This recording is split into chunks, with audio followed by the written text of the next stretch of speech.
Cognitive bias. Have you heard of it? Yep. Yep. When did you hear of it? No. Now, look, it's something that is important to understand when you get into creativity and you get into some sort of idea thinking, because it kind of limits our thinking subconsciously. There's a whole bunch of biases that are out there, but ultimately it's a cognitive bias is described as a mental shortcut. So when something happens or when you're faced with a situation, your mind automatically goes to a certain place because of experiences that you've had, because of your upbringing, because of your culture, because of the way that you deal with situations.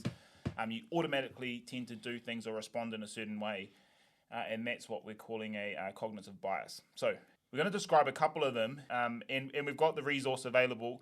Some of them that we've got here is called a negativity bias, and so that's when you think that bad is stronger than good. We fear loss more than we appreciate gain, and negativity has more powerful effect on us than positivity. So you tend to head towards the more negative side of what might go wrong, and that might be a bias that you have. And so when someone is coming up with an idea or you're faced with a situation, you tend to lean towards the negative side rather than the positive side.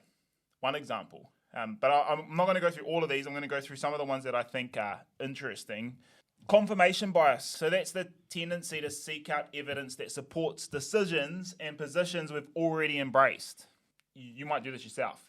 You've already embraced an idea, and so you then seek out feedback, articles, information that supports what you already have decided is the right way to do it. But when you're trying to come up with an idea, and when you're in a creativity session, those biases can hold you back from accepting an idea that might be the next big break. So you might be in a group, you might be with a person that you're working with, and they've come up with this awesome idea, but you have this confirmation bias. And so your idea, you're only going to be looking for information that supports that.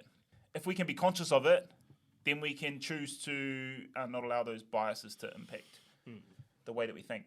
Status quo bias is interesting. So in every proposed course of action, there's always the option to keep things as they are and to ratify previous decisions. So people that have this bias tend to go, no, if it's not broken, Don't fix it. Yeah, don't fix it. And people will naturally fall into that. And so again, when you hold a bias like that, it can stifle creativity. Conformity bias. So conformity bias is kind of like group thinking, where you start to conform to others in the group. So instead of, and if you're conscious of that, then you can allow yourself to pick up on that and make sure that you are thinking as an individual and not being influenced by the wider group. Those are some of the cognitive biases that we hold, and the reason why I talk about that now is because as we come up with some ideas, it's really important we understand the biases that we might currently have.